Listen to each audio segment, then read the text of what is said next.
Well, now you have your clickers.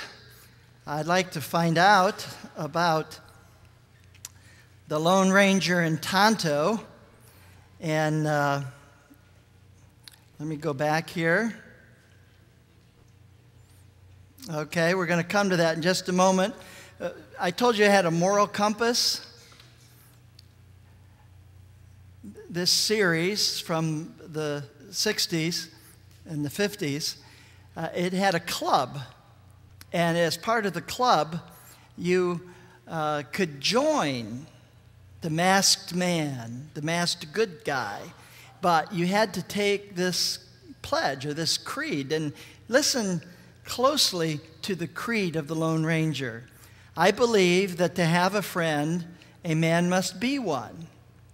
That all men are created equal and that everyone has within himself the power to make this a better world. That God put the firewood there, but that every man must gather and light it himself. And being prepared physically, mentally, and morally to fight when necessary for that which is right. I believe that a man should make the most of what equipment he has, and that this government of the people and by the people and for the people shall live always. That men should live by the rule of what's best for the greatest number, and that sooner or later, somewhere, somehow, we must settle with the world and make payment for what we have taken. That all things change but truth, and that truth alone lives on forever in my Creator, in my country, and in my fellow man. That's the Lone Ranger Creed. I like the creed. I think it's a great creed. And I think we could all be fans of the Lone Ranger. Now tell me with your clickers, do you know about the Lone Ranger? And if you have your clicker, you can turn it on. It's the bottom button. Make sure the blue light is on.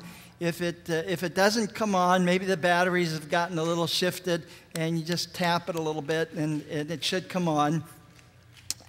And now we would like to find out if you know about the Lone Ranger before today, how did you know about it? A, you watched it. You actually saw the Lone Ranger. Or B, you've seen it in reruns. Or C, you never heard of the Lone Ranger, and the pastor's illustration is totally irrelevant to you. And D, you're somewhat familiar with the story of the Lone Ranger, and E is other. So you have 15 seconds to vote, either A, B, C, D, or E, and you can begin right now.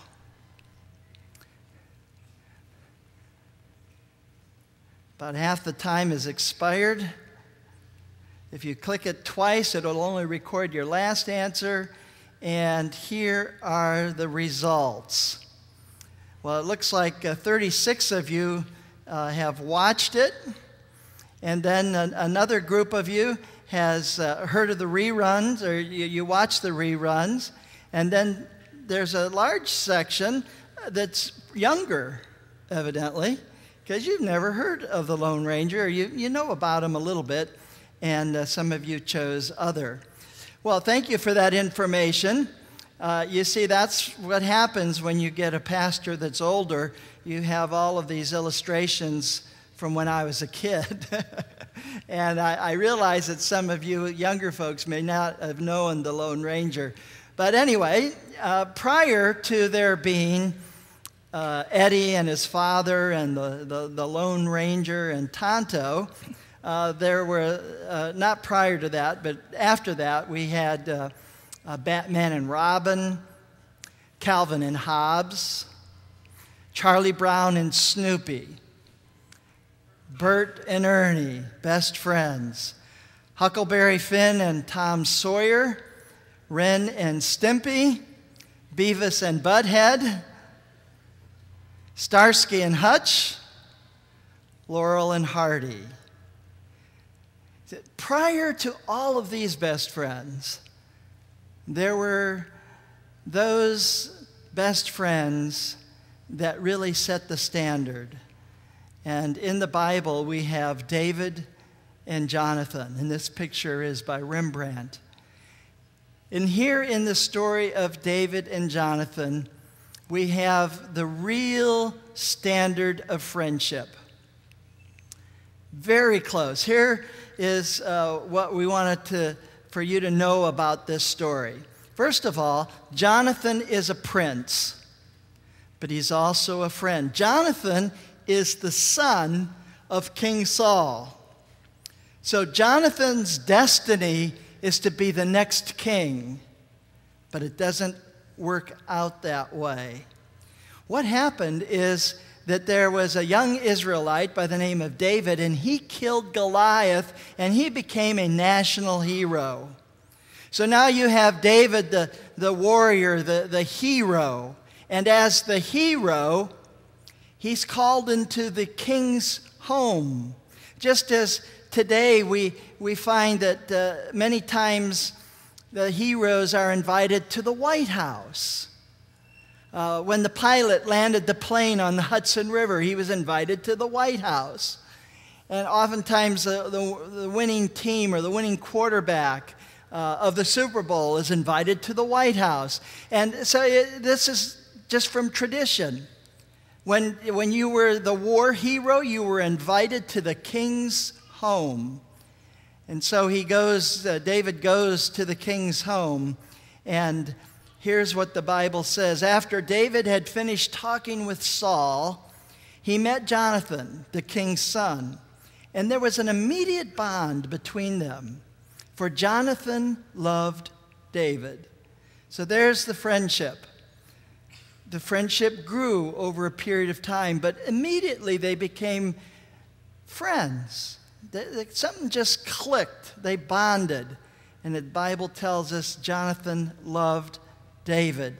And then it goes on and says, Jonathan liked David so much that they promised always to be loyal friends. They made a covenant, actually. And Jonathan took off the robe that he was wearing, and he gave it to David. And he gave him his military clothes, his sword, his bow, and his arrows, and his belt. Now, that doesn't mean a lot to us here in this country, but in the East, that's a sign of real friendship. It's sort of like owning a piece of Michael Jackson, owning a piece of the action. Elvis Presley, you have his autograph, or you bought his records, or maybe you have, some of those blue suede shoes that the songs talk about prior to that. So anyway, you have all of these kinds of things that belong to the king or the king's son, and so it's very valuable, and to take it off and to give it to someone was really something special. Now, this skips ahead 2 chapters in the Bible, but in 1 Samuel 20:17 it says, Jonathan made David vow again because of his love for him, because he loved him as he loved his own life. They were such good friends, perhaps even closer than brothers, that he vowed, I will always be your friend, and I'll be so close to you that I would give my life for you. And you see that happening today in various parts of the world, that one person gives his life for his friends. We see it in Iraq and Afghanistan when one soldier falls on a hand grenade and gets blown up to save his entire platoon. We see it when there's an attempted assassination on the president, and a Secret Service person jumps in front and takes the bullet. We see that one person often gives his life for another. And this is what Jonathan is saying to David. I'll take a bullet for you. I love you like a brother, or more than a brother. I'll do it for you.